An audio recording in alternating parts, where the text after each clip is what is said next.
What's up, guys? This is your boy DZD, aka the Drank Kang, Purple World Entertainment, and you are live inside the Dungeon Palace Studios once again.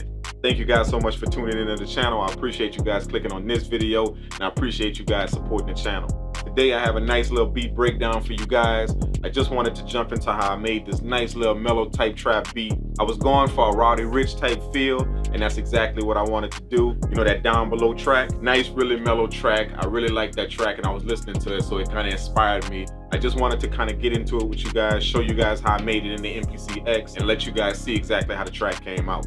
Before we get into the video, if you haven't already, please click that subscribe button and also click that bell notification. That way you can get notified every time I drop a video, and you can check that out for yourselves. So do that and make sure you keep up with the content. So let's jump into the MPC software, guys, and break down this beat. Let's do it. All right, guys, we're live inside of the MPC software. I'm gonna make this very quick. As I said before, this beat is a nice little mellow chill beat. It has that Roddy Ricch type feel. That's what I was going for. You know, that down below. I was listening to that song, so I just kind of wanted to make something that same type of feel, you know, so it's nice and mellow, dreamy, you know, so I'll show you how I made it.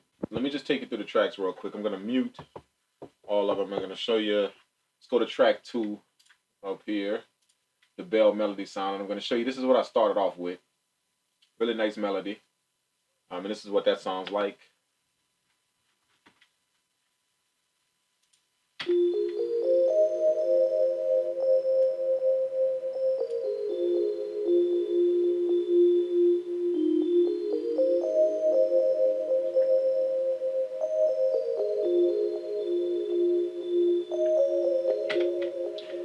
I have a nice little airy sound with a bell. What I did was I pulled up a EQ. Show you that. This is the EQ for it.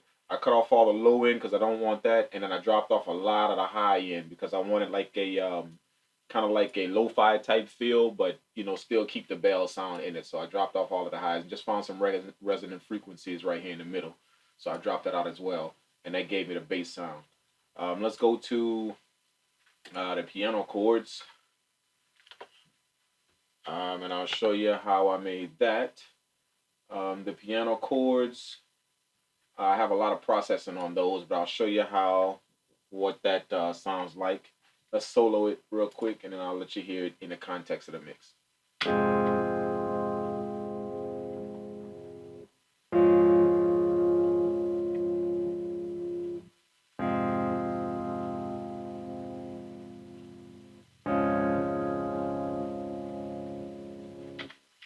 Nice piano sound.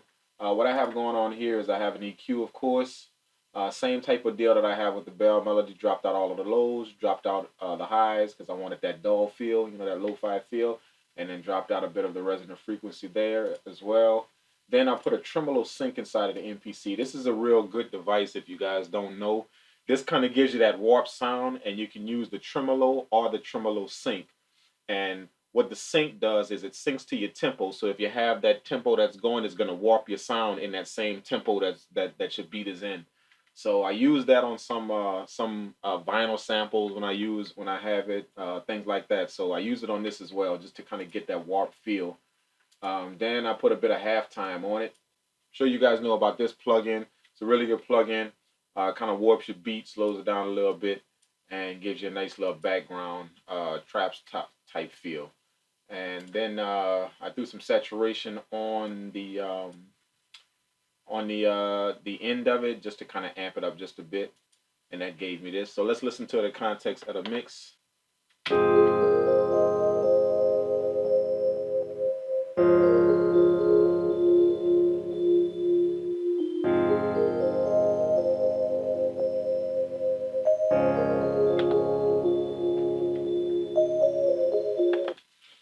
Okay, that's the piano chords. Next, we have the guitar melody. So let's pull that up. The guitar is I used the VST to play it, and then I sampled it back into the MPC, and then I didn't like that, so I decided to go with just the VST with some processing. So I threw a saturation knob on here and also EQ, And if you notice, all I wanted was just the mid end of the guitars. I didn't want any low end information. I didn't want any high end information. Just that mid end of the guitars. So check this out. This is what that sounds like.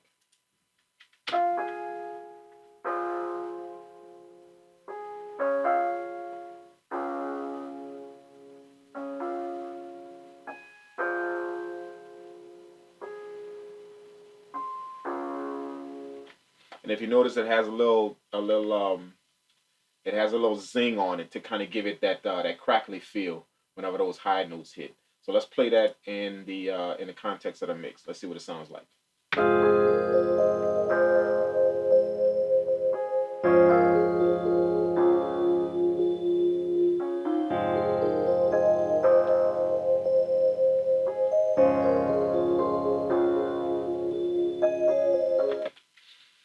Okay, let's go to track 5 real quick. That's the 808, of course. Who dropped that on the track?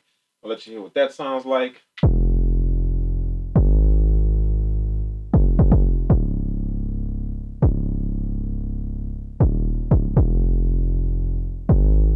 Really, really thick 808, nice thumping sound. That's what I wanted on here because that's the same vibe that's on the Roddy Ricch track.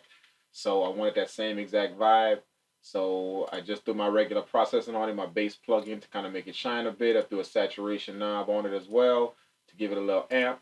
And then I EQ'd out just a bit of the low rumble, and I took a bit of that ringing sound off the tail end of the 808. If you want to know how I process these tracks like this, how I separate them into different frequencies, I'm going to leave a video link in the video description. That way you guys can check out a video on how I use my EQ to kind of space out the sounds. You guys can check that out. So let's play the 808 in the context of the beat and see how that sounds.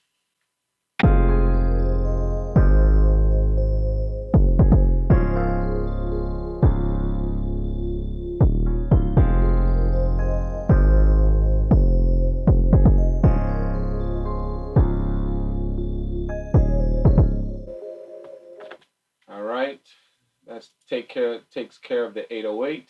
Then I want a little texture.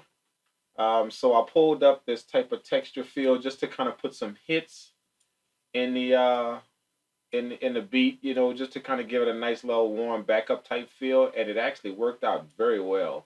So I like the way this came out. So I'm gonna play the texture track for you soloed, and that way you can see what that sounds like.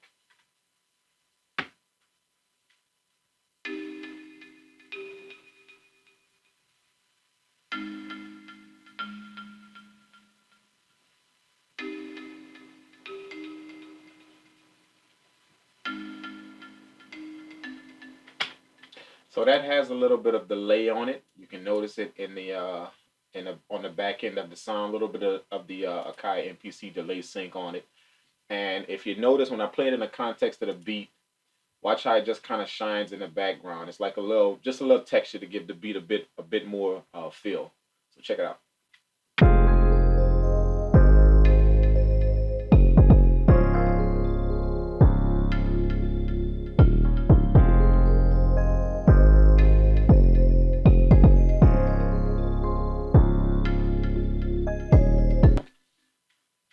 Gives it a little bit of, you know, just a little bit of texture in the background. That's all I was going for. And then 7 is a bass track. And all this bass track does is it plays in the intro and the chorus part. It doesn't play throughout the beat because I already have an 808, but I wanted this bass sound on there.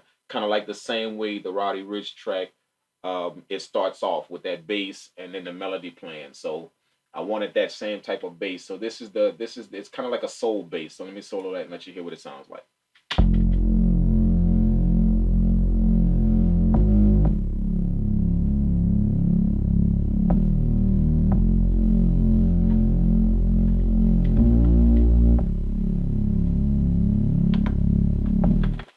So the object of that is I'm going to take out the 808, the texture and the piano chords, and I'm going to play just the melody and this bass. This is how the intro is going to start, with just the melody and the bass.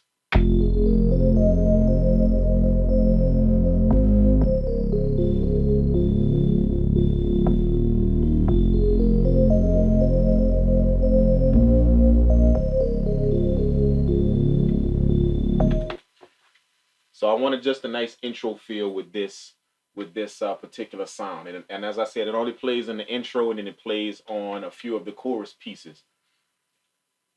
So now we're going to go to the drums, and I'm going to let you see what I got for those. Let's mute everything, and I'm going to bring in the drums. This is the drum pattern that I chose. It's a nice little drum pattern. It's my kick. I got a clap. I have a open hi-hat. I have my regular hi-hat. Then I have a lower hi-hat. And that's pretty much all for the drum sounds. So let me show you what the pattern sounds like.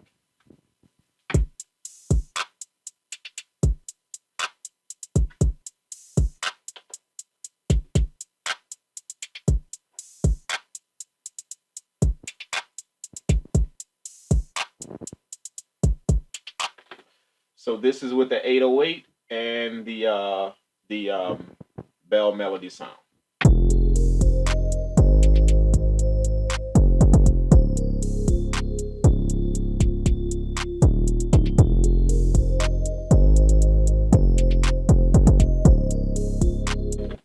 And then this is with the piano chords, the texture, and the guitar sound. Pretty much the whole entire beat. This is what it sounds like.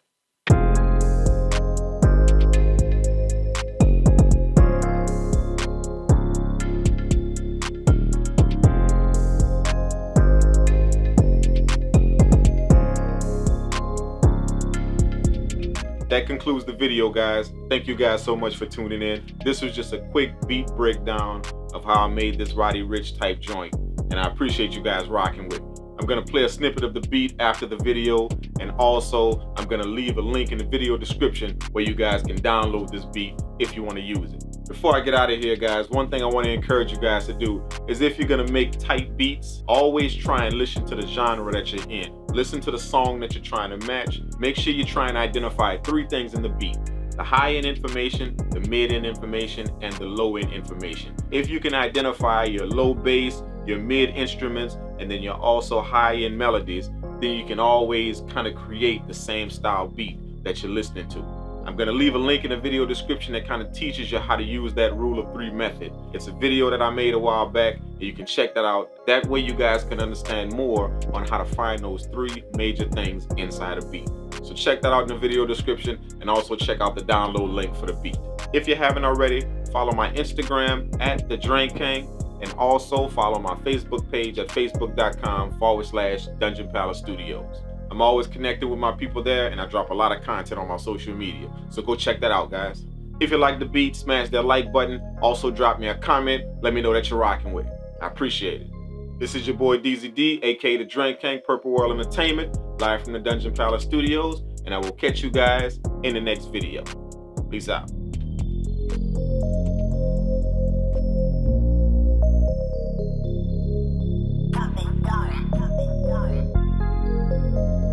Dark.